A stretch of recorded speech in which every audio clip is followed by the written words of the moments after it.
like somehow you weren't going to recognize Ozzy's voice. Honestly, this is a no-skips album. This album was just what I needed.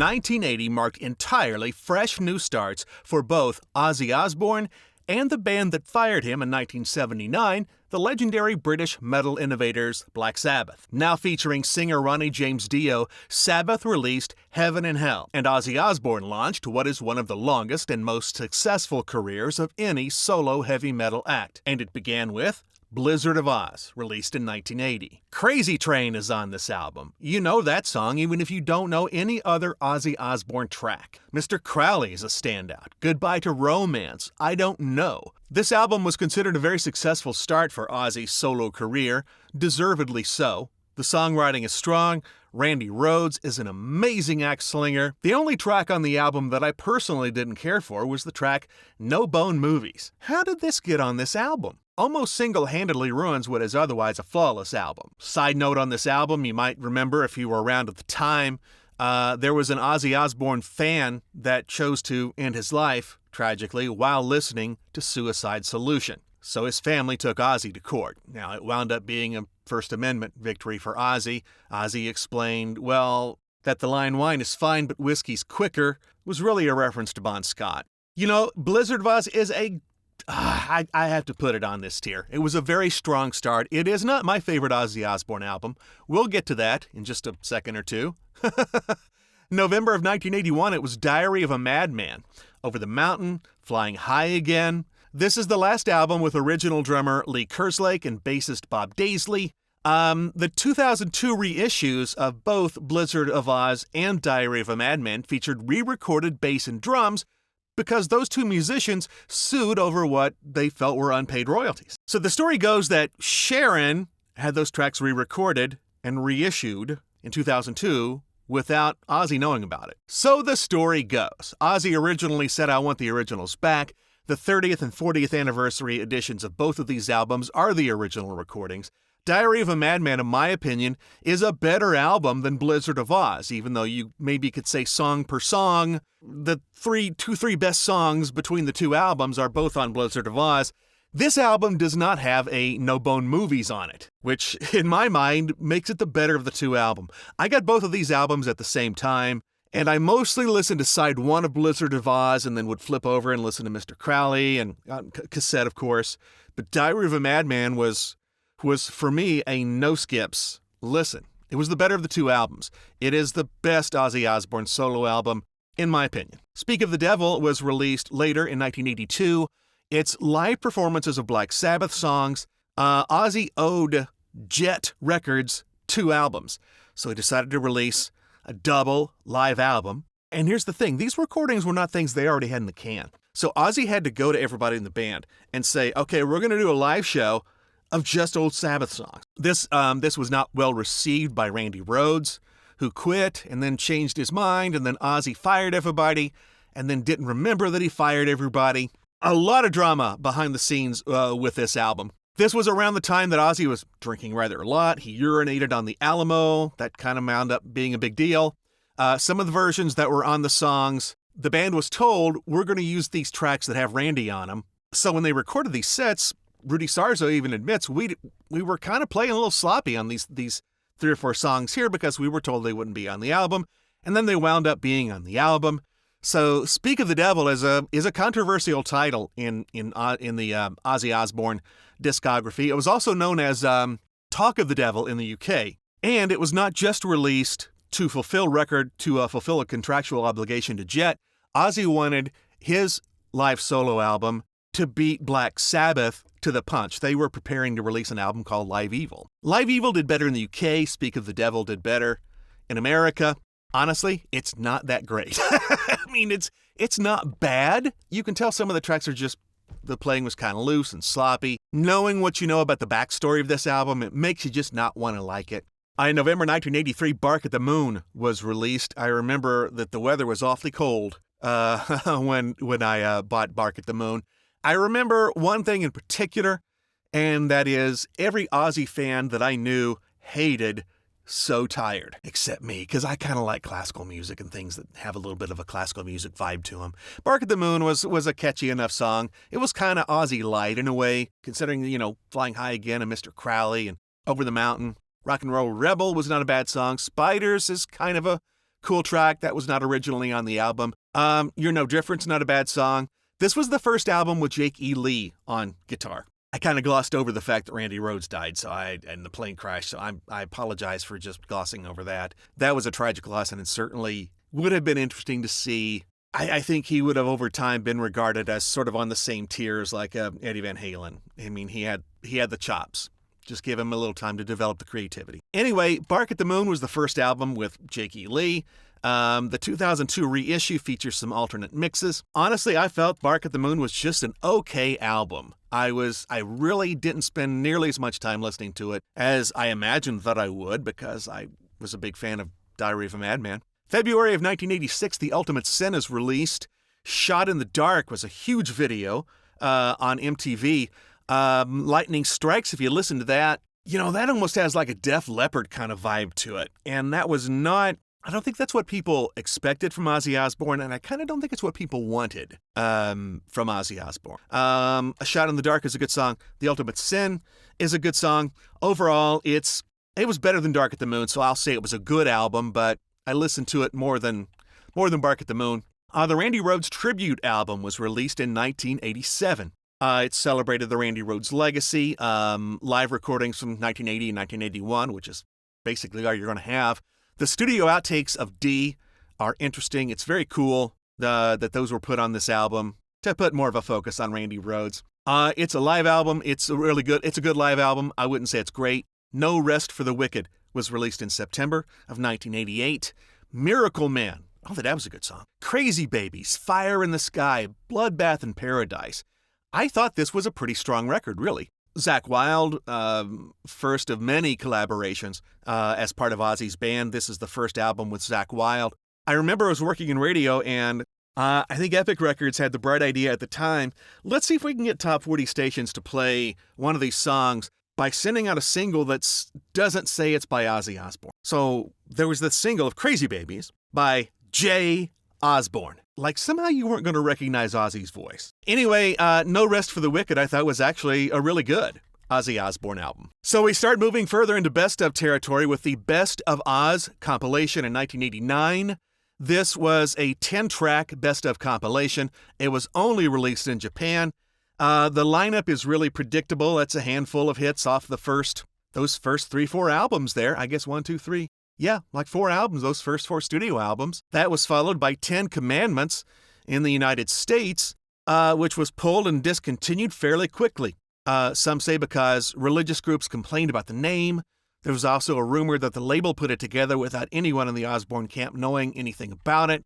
This is long since out of print. You don't need it, but if you're a completist, be prepared to offer up a pretty penny to find that, because it is long since out of print. Just Say Ozzy was released in 1990, a 6-track EP. It was a mix of solo tracks and a couple of Sabbath tunes. There's nothing wrong with it.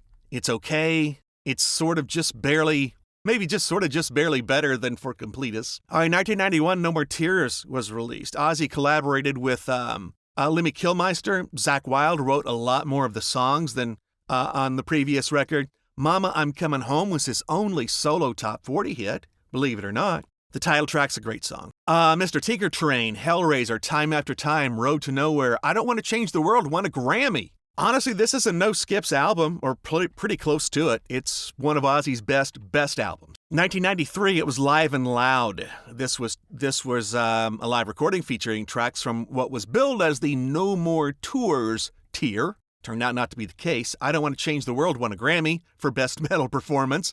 From this album, the live version of Changes got a decent amount of radio airplay. Some cool packaging. Some versions had this grill configuration that it was packaged in. There was a DVD released of this. Touring in support of a strong album, it was a strong tour. Might be the best live Ozzy Osbourne album. I don't know. Let me think about that as we move a little further along. In October of 1995, Ozzmosis was released. Now, the radio station where I worked had switched to this alternative / top 40 hybrid which didn't work, into being a country station. And I had spent the previous couple months leading up to around when Ozzmosis came out, really trying to immerse myself into it. I got some of those shirts and one of those bolo ties. I just, I don't hate country music. There's actually a lot of country music I like, but the country music of the mid-90s, I gotta tell you, it's, everything was put together with the idea of someone saying 5, 6, 7, 8. And I just, my career at the country station didn't last all that long. I was just not a boot-scooting Jim. So when Ozzmosis came out, getting back to what we're talking about here, songs like Perry Mason, See You on the Other Side, this album was just what I needed. Perry Mason was great. The Ghost Behind My Eyes, I think, is a really underrated Ozzy track in the entire library. I Just Want You makes me think about a woman that I was, shall we say, more interested in than I really honestly should have been under the circumstances, and we'll leave it at the first 5 tracks are pretty strong. It kind of falls off after that overall, even with Steve Vai playing on My Little Man. Ozzmosis is a pretty good Ozzy Osbourne album. Maybe it's great. I don't know. It connected well with me at the time. The Ozzman Cometh was a compilation released in November of 1997. It featured a couple of unreleased tracks from early in Ozzy's career. It's an okay compilation. I mean, I could put it in the for completist only category. If you're a real Ozzy fan, you probably looked at this and went, do I need this? In 2001, we get the new millennium version of Ozzy Osbourne with an album called Down to Earth, and it's very, very strange album cover. This album featured Dreamer and Gets Me Through. This was released at the peak of the Osbournes reality TV show. The Osbournes TV show was going really well. The Ozzfest tour was going really well. But the record label says, Ozzy, you need to record a new album. And I think I've seen this with a bunch of different recording acts through the years. When their head is somewhere else, it shows. And, Black Illusion has kind of a cool groove to it. Alive gets off to a pretty good start. But there's an awful lot of mid-tempo Ozzy on this album. This is just an okay album. It's not bad, but it's not particularly good. Some decent songs. June of 2002, live at Budokan. It captures a concert in Tokyo. They released a DVD. If you don't already have this, get the DVD. It's more interesting to see Ozzy perform live. Ozzy is a great live performer. I did see him once in the mid-90s. I guess it was when the Ozzmosis tour. One of the best concerts I've ever seen. He's so full of energy.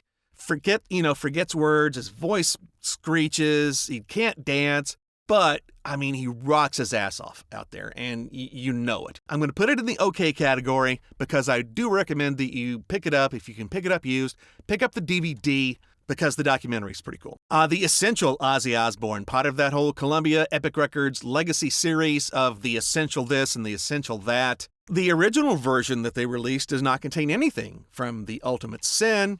If you don't already have it, the Essential it's just not a particularly interesting compilation, really.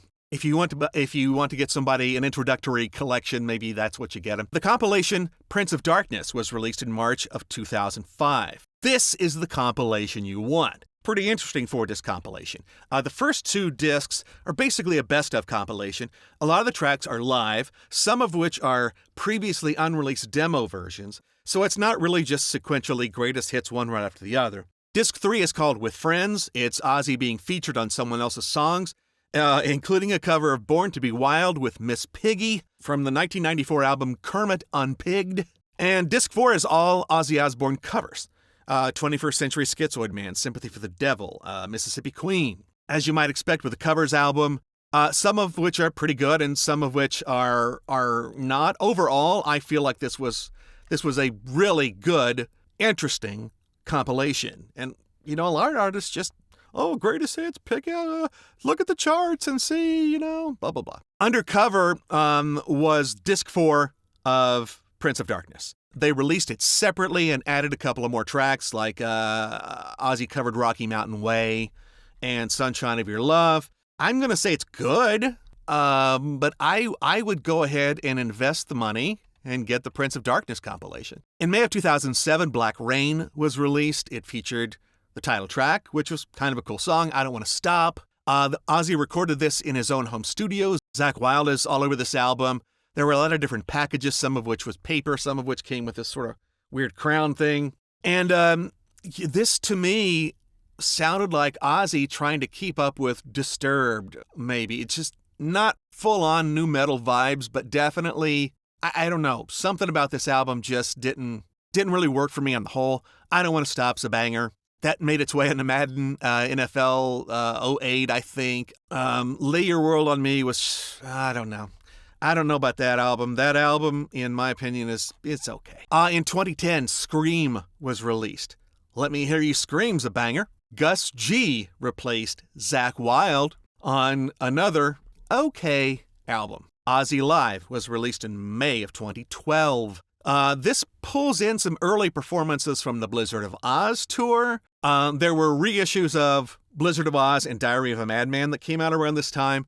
These were sort of the live tracks that augmented those two albums. So if you already bought those reissues, you didn't need this unless you just wanted it. So Ozzy Live is really just, honestly, Ozzy Live is not something you really need. Ozzy did a cover of John Lennon's How that was released as a single track. I'm bringing that up because, honestly, I think he did a great job with that. But it's just one song. And it's a cover, so I can't say it's great. I'm not including Black Sabbath 13 in this tier ranking. It is a really good Black Sabbath album. You could tell Ozzy was kind of reinvigorated for that. The compilation Memoirs of a Madman was released in October of 2014. This, well, it's pretty career spanning. It does feature a previously unreleased live recording of Paranoid. It's a good compilation, but honestly, I would go back and pick up Prince of Darkness.